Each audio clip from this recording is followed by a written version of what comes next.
श्रुति की सुबह हमेशा घड़ी की टिक टिक से नहीं, दिल की धड़कन से शुरू होती थी। हर दिन एक ही सोच, आज कुछ नया न हो, सब ठीक ठाक बीते। उस दिन भी ऐसा ही था। सुबह के 5 बजे वह उठी। आदित्य की अलसाई सांसें अभी भी कमरे में तैर रही थी। उसने बिना किसी आवाज के रसोई की ओर कदम बढ़ाए।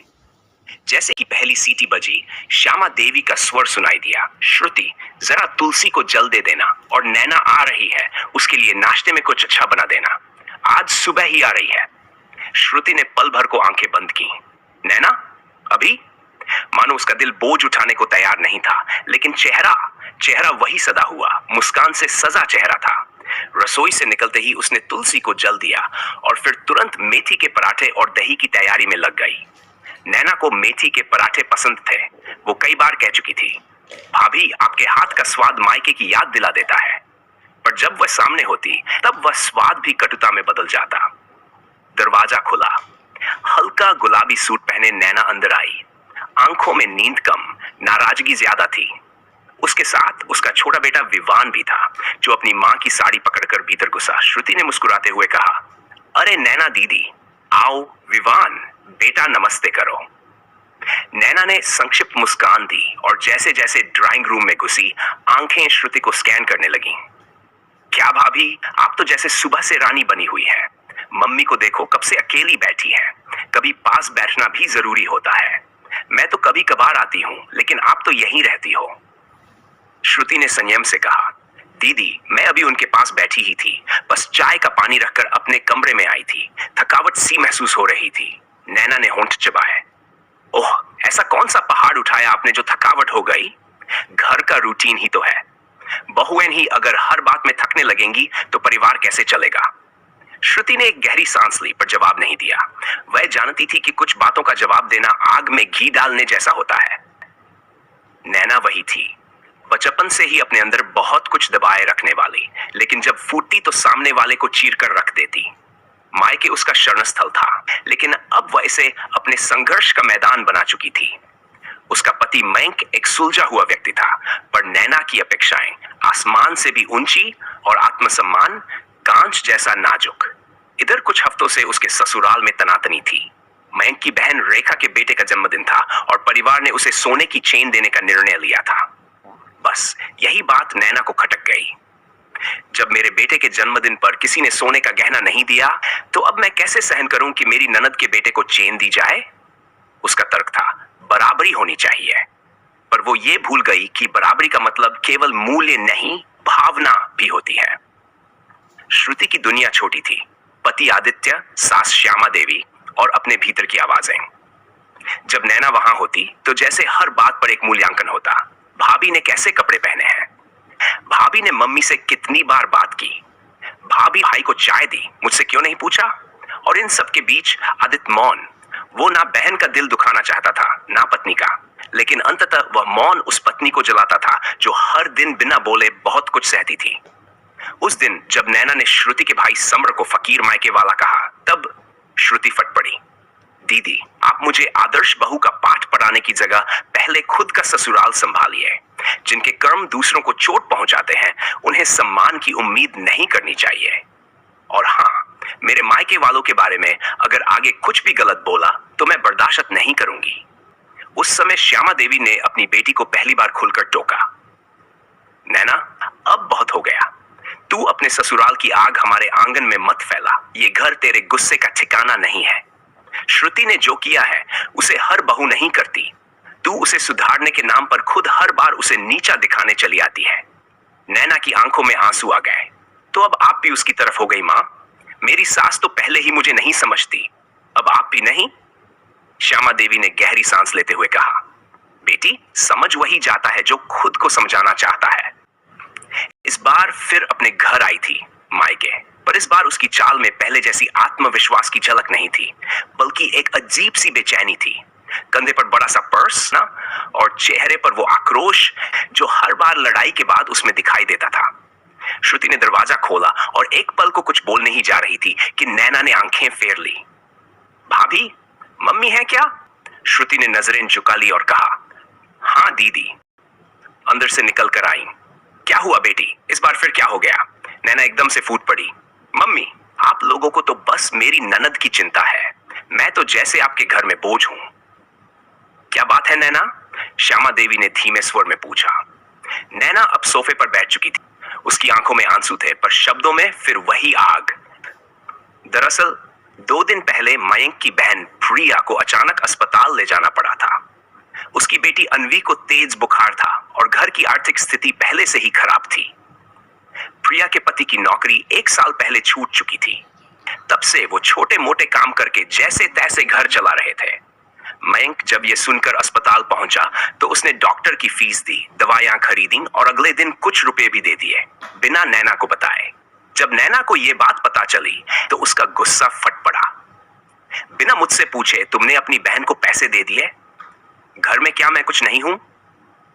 मयंक ने कहा, नैना मेरी बहन है, उसकी बेटी की तबीयत खराब थी, मैं उसका भाई हूं, क्या मैं इतना भी ना करूं? तो क्या तुम मेरे बेटे के लिए कुछ करते हो ऐसे? उसके स्कूल की फीस भी मैंने खुद भरी थी और अब तुम्हारे पास प्रिया के लिए पैसे हैं। वो जरूरतमंद है नैना और मैं उसका भाई हूं। फिर मैं क्या हूं? मैं जरूरत नहीं हूं तुम्हारी, मैं तो तुम्हारे घर की नौकरानी हूं ना। नैना प्लीज बात को तूल मत दो, सिर्फ मदद की है। मुझे तूल देना आता है मयंक, अब तुम देखो कैसे मैं इसे मुद्दा बनाती हूं। नैना ने उस रात पूरे घर को सिर पर उठा लिया। सासू मां ललिता देवी ने समझाने की कोशिश की, बेटी वो तेरी जेठानी नहीं है, बहन है मयंक की। अगर भाई बहन की मदद नहीं करेगा तो कौन करेगा?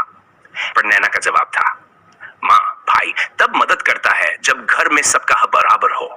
जब आपने मेरे लिए कभी सोने की चेन नहीं खरीदी, मेरे बेटे को कभी कुछ महंगा नहीं दिलाया, तो प्रिया के लिए कैसे हजारों खर्च कर दिए।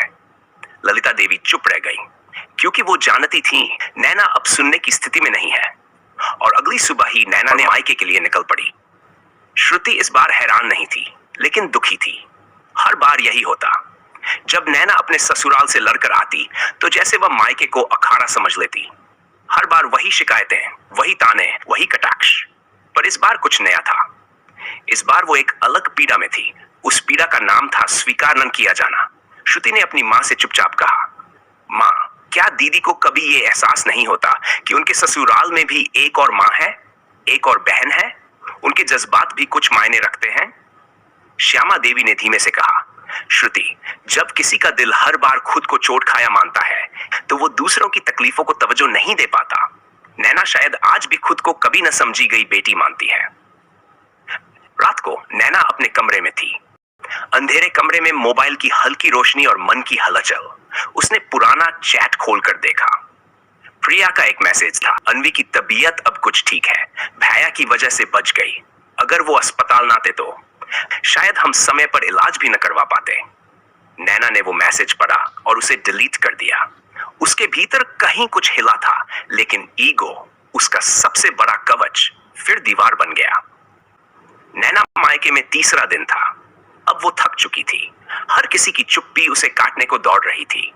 मां के चेहरे पर दबी चिंता, श्रुति के व्यवहार में शालीन दूरी और पिता की खामोश निगाहें, सब उसे अजनबी लगने लगे थे। रात थी। नैना छत पर अकेली बैठी थी। आसमान में चांद था, पर दिल में अंधेरा। उसी समय उसके मोबाइल की घंटी बजी। नैना ने देखा और काट दिया। कुछ देर बाद फिर कॉल आया और फिर तीसरी बार। इस बार कॉल उठाया तो मयंक की घबराई आवाज आई, नैना जल्दी अस्पताल आओ, विवान गिर गया है, उसके सिर में गहरी चोट आई है। नैना का हाथ कांप गया, सांस रुक गई। क्या क्या कहा तुमने? उसकी आवाज लड़खड़ाई। वो सीढ़ियों से गिर गया, खून बहुत बह रहा है, आईसीयू में है। मयंक मैं आ रही हूं। नैना चीख पड़ी। उसने मां को आवाज लगाई, मां विवान वो गिर गया है, उसे अस्पताल ले गए हैं। श्यामा देवी ने एक पल भी बर्बाद नहीं किया। श्रुति जल्दी टैक्सी बुलाओ। नैना तू रो मत, कुछ नहीं होगा बेटे को, कुछ नहीं होगा। पूरे रास्ते नैना रोती रही, हे भगवान मेरा बच्चा, मेरा बेटा, मैंने क्या किया? मुझसे इतनी बड़ी गलती कैसे हो गई? उसे याद आया जब वो मायके आई थी, तब उसने गुस्से में मयंक को विवान की परवरिश को लेकर बहुत कुछ सुनाया था। तुम पिता बनने के लायक नहीं हो, तुम सिर्फ अपनी बहन को ही देख सकते हो। मेरे बेटे की परवाह तो तुमसे होती नहीं। तुम्हारी बहन के लिए सब है, लेकिन मेरे बेटे के लिए नहीं। अच्छा है तुम ही उसे पालो, देखती हूं कितने दिन झेल पाते हो। और वो बिना विवान के ही मायके चली जाती है। यह फैसला उसका सबसे बड़ा अहंकार भरा कदम होता है। मयंक कुछ नहीं कहता। वो बेटे की देखभाल में लग जाता है, लेकिन बच्चे को मां की कमी सताने लगती है।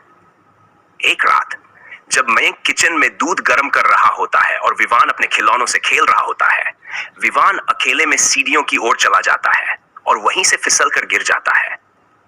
जब मयंक दौड़कर आता है तो वो अपने बेटे को खून से लथपथ जमीन पर गिरा हुआ देखता है। उसी पल वह नैना को फोन करता है, जल्दी अस्पताल आओ, विवान गिर गया है, उसके सिर में चोट आई है। इस बदलाव से भावनात्मक गहराई बढ़ती है, क्योंकि नैना को सबसे बड़ा झटका तभी लगता है जब उसे एहसास होता है कि बेटे को अकेले छोड़कर उसने कितनी बड़ी भूल की है। आज वही पिता, उसका पति, उसके बेटे की जान बचाने के लिए अस्पताल की चौखट पर बैठा है। आईसीयू के बाहर की रात भर नैना और मयंक दोनों आईसीयू के बाहर बैठे रहे। डॉक्टर बार बार कह रहे थे, सिर की चोट गहरी है, अगले 72 घंटे बेहद अहम है, दुआ कीजिए। नैना ने पहली बार बहुत सालों बाद हाथ जोड़कर प्रार्थना की, भगवान बस मेरे बेटे को ठीक कर दो, मुझे सजा चाहिए तो दे देना, लेकिन मेरे विवान को कुछ मत होना। मयंक ने उसकी ओर देखा, उसकी आंखें लाल थीं, चेहरे पर गुस्सा नहीं, बस चिंता थी। नैना ने बहुत धीमे से कहा, मैंने बहुत गलत किया मयंक, मुझे माफ कर दो। अगर उस दिन मैं जिद करके मायके ना आती। मयंक ने उसकी बात काट दी, नैना अभी सिर्फ विवान की सोचो, माफी बाद में। तभी प्रिया, मयंक की बहन, अस्पताल आई। उसके हाथ में खाने का डिब्बा था और आंखों में चिंता। भाभी, ये थोड़ी खिचड़ी और जूस लाई हूं, आप दोनों ने कुछ खाया नहीं होगा, भैया ने बताया तो मैं तुरंत आ गई। नैना उसे देखकर अवाक रह गई। उसने उसी को इतने अपमानित किया था, उसी की मदद पर सवाल उठाए थे। तुम क्यों आई प्रिया? प्रिया ने मुस्कुरा कर कहा, क्योंकि मैं आपकी ननद ही नहीं, विवान की बुआ भी हूं, और परिवार का मतलब ही यही होता है, तकलीफ में हम एक दूसरे के साथ होते हैं, बिना शर्त, बिना ताने, बिना हिसाब के। नैना की आंखें भर आईं। प्रिया, मुझे माफ कर दो, मैंने तुम्हें कभी समझा ही नहीं। प्रिया ने बस उसका हाथ पकड़ लिया। अब जब आपने समझ लिया तो सब माफ। अगली सुबह डॉक्टर बाहर आए। बच्चा अब खतरे से बाहर है, शुक्र है समय पर लाया गया। अगले कुछ दिन निगरानी में रहना होगा, लेकिन अब आप निश्चिंत रह सकते हैं। नैना की आंखों से झरझर आंसू बहने लगे। उसने मयंक का हाथ थामा और कहा, तुमने मुझे सब कुछ समझा दिया मयंक, मुझसे बड़ी मूर्ख कोई नहीं थी। मैंने अपना ही घर खोने की कगार पर ला दिया था। तुमने, माँ ने, प्रिया ने, सबने मुझे सहा, और मैंने बदले में क्या किया? सिर्फ आरोप। मयंक ने बस इतना कहा, गलतियां इंसान से होती है नैना, पर जो उन्हें पहचान ले वो महान बन जाता है। नैना अब बदल चुकी थी। हर सुबह वो सबसे पहले अपनी सास के पैर छूती, प्रिया के घर खुद जाती और अन्वी को पढ़ाने में मदद करती। विवान के हर काम में मयंक के साथ कदम से कदम मिलाकर चलती।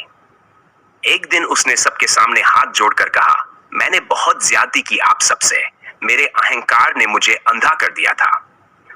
आज जो परिवार मेरे बेटे की जान बचाने में लगा रहा, मैं उसी परिवार से दूर भाग रही थी, माफ कर दीजिए मुझे। श्यामा देवी ने उसे गले से लगा लिया। बेटी, जब किसी को अपनी गलती का एहसास हो जाए तो मां का दिल पिघल ही जाता है। अब ननद नहीं, बहन हो तुम। प्रिया ने धीरे से कहा, अब हम दोनों बहनें हैं, और बहनें एक दूसरे को गिराने के लिए नहीं, उठाने के लिए होती हैं।